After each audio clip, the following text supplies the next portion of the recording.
Assessments are something that many teachers have difficulty with or kind of overlook. I know quite a few teachers who only give multiple choice question or choice tests, and if a student fails, oh well, that's too bad. They didn't do their job.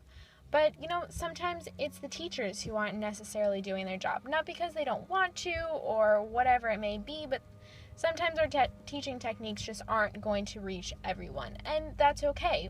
But we need to differentiate between students. We need to reassess. We need to take a look at ourselves and see what's working and what's not working so well.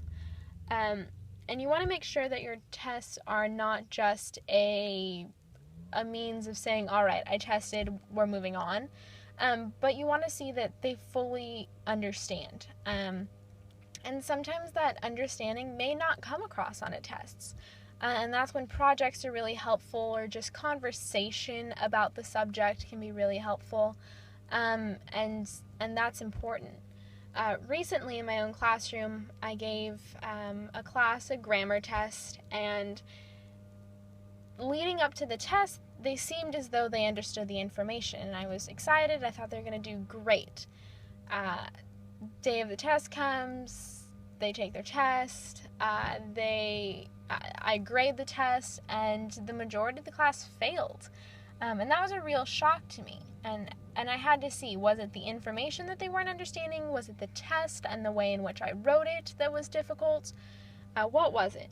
So what I ended up doing was kind of scratching that test, throwing it out, not counting it. And we did a review.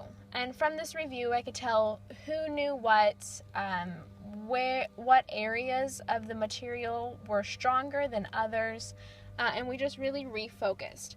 And then I had them do like a group study. So not only did we look at the information individually, but then they kind of had to teach each other the information. They had to become experts on certain things. And that really helped in the students understanding the material better. About a week maybe later, we retested, and this test went much, much better. And this was a good thing for me to see, because I can't just assume that the information given out is going to be fully understood, even if it appears to be understood. There's really a difference between kind of the kids saying, oh yeah, we get it, and them actually getting it. And that's important to be able to differentiate and see. The other thing is that students aren't all going to be good at multiple choice tests. They're not all going to be able to score or show the information that they know. And so you have to take into consideration for that. And then lastly, it's that we can't be afraid to perhaps admit when we are wrong. I can't just say, well, I taught you the information, so you need to know it. No, I'm not the almighty. I'm not all important. It's not my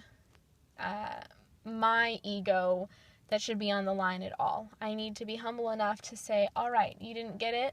Let's look at this again. How can we make this better? And I think that if more teachers did that, we would see students learning more and learning better, and truly learning, not just memorizing information for a test, which unfortunately happens quite often. So we really need to be looking at those assessments and how we are using them.